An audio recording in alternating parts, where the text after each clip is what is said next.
এইখন অসমতে আৰু কিমান শুনিব নাৰী নিৰ্যাতনৰ ঘটনা দিনে দিনে বৃদ্ধি পাইছে নাৰী নিৰ্যাতনৰ ঘটনা নিজৰ স্বামী নিজৰ পত্নীক বহুদিনৰ পৰা কৰি আহিছে নিৰ্যাতন শোণিতপুৰ জিলাৰ চিৰাজুলি লাবাৰী গাঁৱৰ জছিজুল ইছলামৰ কন্যা সাবিনা ইয়াসমিনে এক ভয়ংকৰ অভিযোগ নিজৰ স্বামীৰ ওপৰত স্বামীৰ নাম হৈছে আবু বক্কৰ সিদ্দিক পেছা গাঁও পঞ্চায়তৰ জিপিচিৰ কৰ্মৰত এইজন আবু বক্কৰ সিদ্দিক বহুদিনৰ পৰা নিজৰ পত্নীক কৰি আছিল নিৰ্যাতনৰ লগতে 5 লাখ টকাৰ যৌতুকো দাবী সাবিনা ইয়াসমিন নামৰ মহিলাগৰাকী যোৱা 5 বছৰ বিবাহত আবদ্ধ হৈছিল দৰং জিলাৰ মংগলদৈ বাঘপুৰী চাপৰি গাঁৱৰ আবু বক্কৰ সিদ্দিকৰ লগতে কিন্তু বাকী ঠিকেই আছিল হঠাৎ 3 বছৰ ধৰি আৰম্ভ কৰিছে নিজৰ পত্নীৰ ওপৰত নিৰ্যাতন আবু বক্কৰ সিদ্দিকৰ পত্নী সাবিনা ইয়াসমিন অভিযোগ কৰা মতে আবু বক্কৰ সিদ্দিক আকৌ পাতিলে বিয়া এতিয়া নিজৰ পত্নী সাবিনা ইয়াসমিনক আক্ৰমণৰ লক্ষ্য কৰি ভয় ভাবুকি দি ঘৰৰ পৰা ওলাই দিছিল 3 বছৰ হ'ল বৰ্তমান পিতৃৰ ঘৰত সাবিনা ইয়াসমিন মংগলদৈ আৰক্ষী তথা আৰক্ষী অধীক্ষকক এজাহাৰ যোগে সম্পূৰ্ণ ঘটনা অৱগত কৰে কিন্তু আবু বক্কৰ সিদ্দিক ভয় নকৰে অসম আৰক্ষী কাৰণ মোৰ টকা আছে আৰু মোৰ আইন প্ৰশাসন সব চিনাকি আৰক্ষীৰ লগতে উঠা বহা কৰি থাকে বুলি ভাবুকি দি আছে নিজৰ পত্নী সাবিনা ইয়াসমিনক এটা প্ৰশ্ন হ'ল এক সন্তানৰ মাতৃ সাবিনা ইয়াসমিনে পাবনে কোনো ধৰণৰ ন্যায় মংগলদৈ আৰক্ষীয়ে তদন্ত কৰিবনে কি হ'ব এক সন্তানৰ মাতৃ সাবিনা ইয়াসমিন আৰু 3 বছৰীয়া সন্তানৰ ভৱিষ্যত আৰক্ষীয়ে ন্যায় দিব পাৰিবনে সাবিনা ইয়াসমিনক গ্ৰেফতাৰ কৰিবনে নিৰ্যাতন চলোৱা স্বামী আবু বক্কৰ সিদ্দিকক এতিয়া সাবিনা ইয়াসমিন উপায়বিহীন হৈ সংবাদ মাধ্যমৰ কাষ চাপিছে আৰু ন্যায় বিচাৰি অসম আৰক্ষী সঞ্চালক প্ৰধান হৰমিত সিং আৰু মুখ্যমন্ত্ৰী ডক্টৰ হিমন্ত বিশ্ব শৰ্মালৈ কাতৰ আহ্বান নমস্কাৰ মই সাবিনা ইয়াসমিন প্ৰায় 5 বছৰ আগত মোৰ বিয়া হৈছিল দৰং জিলাৰ মংগলদৈ বাঘপুৰী চাপৰিৰ আব্দুল জব্বাৰৰ পুত্ৰ আবু বক্কৰ সিদ্দিকৰ সৈতে মই সামাজিকভাৱে বিবাহ পাশত আবদ্ধ হৈছোঁ মোৰ প্ৰায় 6 মাহ ভালে আছিল 6 মাহ পিছৰ প্ৰায় মোৰ সন্তানটি গৰ্ভৰ আহাত পিছৰ প্ৰায় মোৰ লগত বহুত অশান্তি শাৰীৰিকভাৱে মানসিকভাৱে অত্যাচাৰ চলাই যায় তেওঁ আৰু তেওঁৰ ঘৰৰ ফেমিলি মানে আবু বক্কৰ সিদ্দিক আৰু তেওঁৰ পৰিয়াল পিছত সেনেকে মোক বাবুটো তেনেকে বহুত কষ্টৰ মাজতে মংগলদৈতে জন্ম হয় চিভিল হস্পিটেলত জন্ম হোৱাৰ 7 দিন পিছত মোক সি নিজৰ ঘৰত থৈ যোৱাৰ পিছত মোৰ লগত আৰু যোগাযোগ নাৰাখে প্ৰায় 3 মাহ পিছত বহুত মানুহ আহি পেলাই লৈ যায় তেখেতসকলৰ মানুহ আহি পেলাই আপোনাক পুনৰ লৈ যায়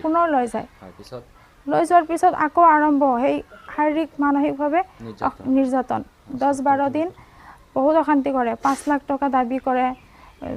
নহ'লে সন্তানটো পোহপাল দিব নোৱাৰিব 6 বছৰ পোহপাল দিব নোৱাৰিব তাৰপিছত মোক আকৌ নিৰ্যাতন কৰি মোৰ ঘৰৰ দেউতাক মাতি নি মোৰ দেউতাৰ হাতত সমজি দিয়ে দেউতাৰ ঘৰত আপোনাৰ দেউতাৰ হাতত দি দিয়ে তাৰপিছৰ পৰা মই ঘৰত গুচি আহোঁ মংগলদৈ সদৰ থানাত মই এজাহাৰ এখন দাখিল কৰোঁ পিছত কিমান দিন হ'ল দাখিল কৰিছিলে আজি প্ৰায় 3 বছৰ হ'ল আৰক্ষীক অৱগত কৰিছোঁ পিছত সেইটো গোচৰ এতিয়া মংগলদৈ কোৰ্টত চলি আছে তেজপুৰ কোৰ্টত মই খৰচ বহনৰ কাৰণে আৰু এটা গোচৰ ৰুজু কৰোঁ ৰুজু কৰাৰ পিছত মহামান্য আদালতে বাচ্চাটোৰ খৰচৰ বাবদ 4,000 টকা ৰায় দিয়ে যদিও সেই টকা সময়মতে নিদিয়ে মাহে মানে মহামান্য আদালতে হেৰি কৰি দিছিল পিছত সেই টকাও মাহে নিদিয়ে মই বহুত অসুবিধাত পৰিছোঁ পোৱালিটোৰ বহুত খৰচ মই চলিব পৰা নাই মই বহুত কষ্টত আছোঁ এতিয়া যিহেতু 3 বছৰ হৈছে বাচ্চাটো শিক্ষাৰ দিশে আগবাঢ়িবৰ কাৰণে মই মংগলদৈত 21 তাৰিখে যোৱা 21 তাৰিখে মই মোৰ স্বামীৰ ঘৰত গৈছিলোঁ মোক কৈছিলে ঘৰত গৈ আনিব লাগিব চাৰ্টিফিকেটখন মই খুজিছিলোঁ খোজাৰ পিছত কাৰ চাৰ্টিফিকেট মোৰ সন্তানৰ জন্ম চাৰ্টিফিকেট হয় পিছত মই যোৱাৰ পিছত মই ঘৰত দুদিন আগত 21 তাৰিখে পিছত যোৱাৰ পিছত মই ঘৰত সোমোৱাৰ পিছত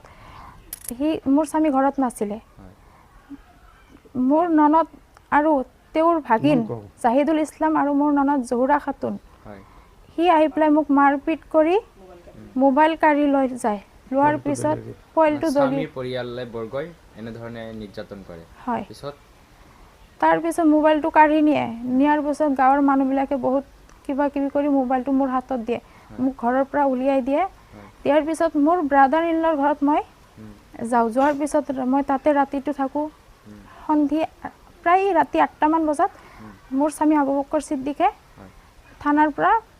পুলিচ আৰক্ষীক লৈ আহে লগতে তেওঁৰ উকিল সহ আহে অহাৰ পিছত মোৰ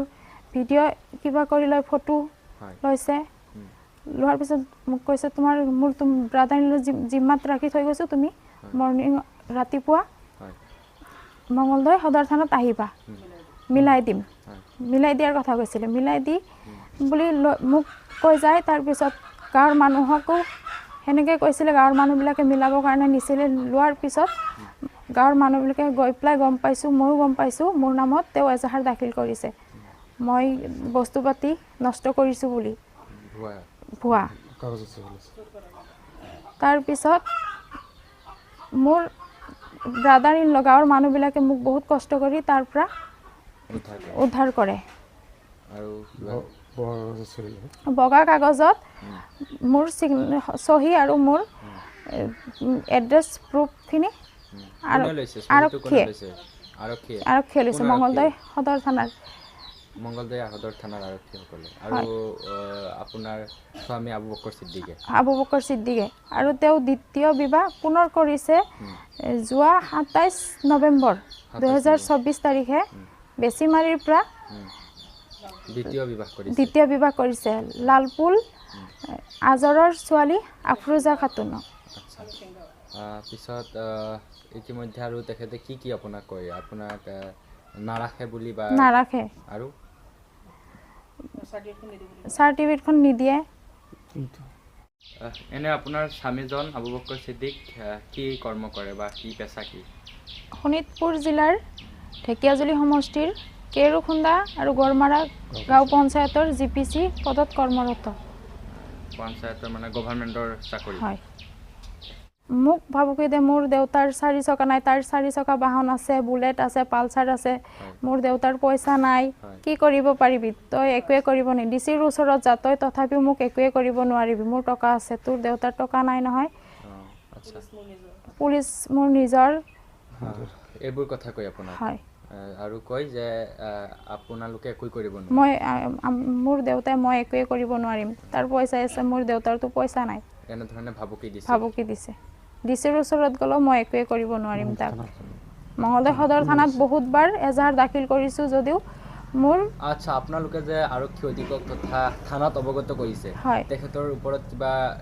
চলিছিল নেকি নাই একো একশ্যন লোৱা নাই আৰক্ষীয়ে গতিকে অসম আৰক্ষী সঞ্চালক প্ৰধান DGP তথা মুখ্যমন্ত্ৰী মহোদয় কি আহ্বান জনাব মই আহ্বান জনাইছোঁ DGP মহোদয় আৰু অসমৰ মুখ্যমন্ত্ৰী মহোদয়ক মই আহ্বান জনাইছোঁ যে মোৰ সন্তান আৰু মোৰ ভৱিষ্যতৰ চিন্তা কৰি কঠোৰ উচিত আইনী ব্যৱস্থা কৰি দিয়ক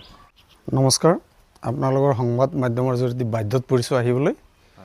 আজি মোৰ ছোৱালী মঙলদৈ বাঘপুৰি চাপৰিত আবু বকৰ ছিদ্দিকৰ লগত বিয়া হৈছিল আজি 5 বছৰ হ'ল তেওঁক অত্যাচাৰ কৰি ঘৰৰ পৰা 5 লাখ টকা দাবী কৰি আমাৰ দেউতা মোৰ হাতত সমজি দি থৈ যায় তাৰপিছত আমি গোচৰ কৰোঁ মঙলদৈ সদৰ থানাই এইটো কোৰ্ট কেছ চলি আছিল যদিও পৰহি দিনা আমাৰ ছোৱালীজনী গৈছিলে তাৰপিছত জন্ম চাৰ্টিফিকেটটো বিচাৰি এওঁ নিদিয়ে পোৱালিটো এতিয়া শিক্ষিত হোৱাৰ আমি কামনা কৰিছিলোঁ এতিয়া সদৰ থানা প্লাছ এডিশ্যনেল SP মেডামক আমি অৱগত কৰিছিলোঁ আজিলৈকে কোনো আবু বকৰ ছিদ্দিকৰ ওপৰত একশ্যন লোৱা নাই এতিয়া মোৰ সন্তান সাবিনা ইয়াসমিন তাৰ সন্তান শাহিন মুস্তাকিম 3 বছৰীয়া সন্তান এতিয়া মই খুব চকুৰ দি চলাই ৰাখিছোঁ নজৰ কৰি ৰাখিছোঁ এতিয়াও তেওঁলোকে আত্মহত্যা কৰে যদি এই আমাৰ ছোৱালী সাবিনা ইয়াসমিন আৰু মোৰ নাতিয়েক যদি আত্মহত্যা কৰে তাৰ কাৰণে প্ৰশাসন দায়ী হৈ থাকিব লাগিব কোনো ব্যৱস্থা লোৱা নাই এতিয়া মোৰ কাতৰ আহ্বান মাননীয় অসমৰ মুখ্যমন্ত্ৰীদেৱ হিমন্ত বিশ্ব শৰ্মাদেৱ ডিজিপি মহোদয় অনুৰোধ জনাইছোঁ এইটো আইনগতভাৱে ব্যৱস্থা লওক আবু বকৰ ছিদ্দিকৰ হৈ এইখিনিয়ে মোৰ হাত জোৰ কৰি মই নিবেদন কৰিছোঁ